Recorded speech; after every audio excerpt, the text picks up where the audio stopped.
Extra ಇತ್ತು ಅಂದ್ರೆ ನೋಡಿ ಜನ ಪ್ರೀತಿ ಮಾಡ್ತಾರೆ ಹೊರತು ನಿರ್ವ್ಯಾಜವಾಗಿ ಏನೂ ಇಲ್ಲ ಇವ ಮಗ ಅಂತಂದೇ ಪ್ರೀತಿ ಮಾಡುವ ಒಂದೇ ಒಂದು ಜೀವ ಅಂದ್ರೆ ತಾಯಿ ಮಾತ್ರ.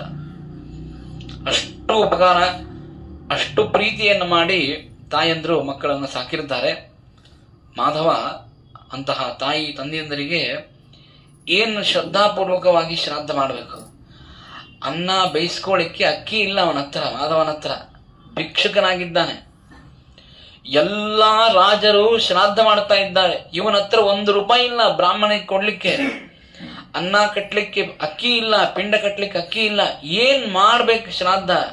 ತಂದೆ ತಾಯಿದು. ಅವರೆಲ್ಲ ಕಪಿಲ ತೀರ್ಥದಲ್ಲಿ ಮುಳುಗಿದ್ರಂತೆ, ಇವನು ಹೋಗಿ ಕಪಿಲ ತೀರ್ಥಕ್ಕೆ ಮುಳುಗಿದ. ಅವೆಲ್ಲ ತಿರುಪತಿ ಕ್ಷೇತ್ರಕ್ಕೆ ಹೊಂಟಿದ್ರು. ಆ ತಿರುಪತಿ ಕ್ಷೇತ್ರದಲ್ಲಿ ಕಪಿಲ ತೀರ್ಥ, ಅಲ್ಲಿ ಹೋಗಿ ಮುಳುಗಿದ. ಮುಳುಗಿ ಅವರೆಲ್ಲ ಪಿಂಡ ಪ್ರದಾನ ಮಾಡ್ತಾ ಇದ್ದಾರೆ. ಇವನೇನ್ ಮಾಡಿದ ಅಂದ್ರೆ ಅಲ್ಲೇ ಆ ಮಣ್ಣನ್ನು ತೆಗೆದುಕೊಂಡು ಹಸಿ ಮಣ್ಣಿನಿಂದ ಪಿಂಡವನ್ನು ಮಾಡಿದ, 100 ಪಿಂಡವನ್ನು ಮಾಡಿದ. ಮಾಡಿ ತಂದೆ ತಾಯಿಗಳ ಹೆಸರನ್ನು ತೆಗೆದುಕೊಂಡು ಮಣ್ಣಿನಿಂದ ಮೃತ್ಪಿಂಡದಾನವನ್ನು ಮಾಡಿದ್ದಾನೆ.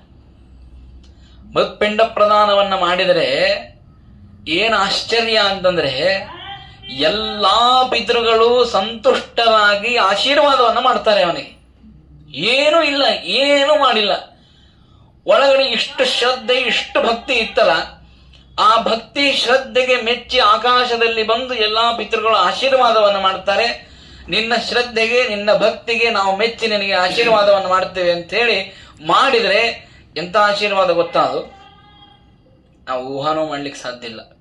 ತಂದೆ ತಾಯಿಗಳ ಮಾಡುವಂತಹ ಆಶೀರ್ವಾದ ಬಹುಶಃ ದೇವರು ಮಾಡ್ತಾನಿಲ್ಲೋ ಗೊತ್ತಿಲ್ಲ.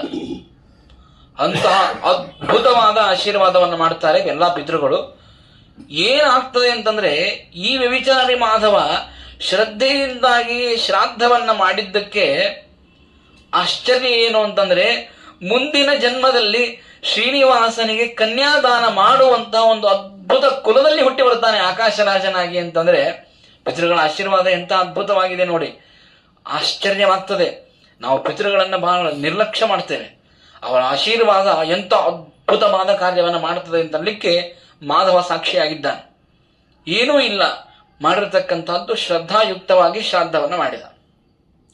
ಹಾಗಾಗಿ ನಾವು ಮಾಡುವಂತಹ ಕ್ರಿಯಾದಿಗಳಲ್ಲಿ, ನಾವು ಮಾಡುವಂತಹ ಶ್ರಾದ್ದ ಕರ್ಮಾದಿಗಳಲ್ಲಿ ಶ್ರದ್ಧೆ ಇತ್ತು ಅಂತಾದರೆ ನಿಶ್ಚಿತವಾಗಿ ಪಿತೃಗಳು ನಿಮಗೆ ಅನಂತವಾದ ಆಶೀರ್ವಾದವನ್ನು ಮಾಡುತ್ತಾರೆ.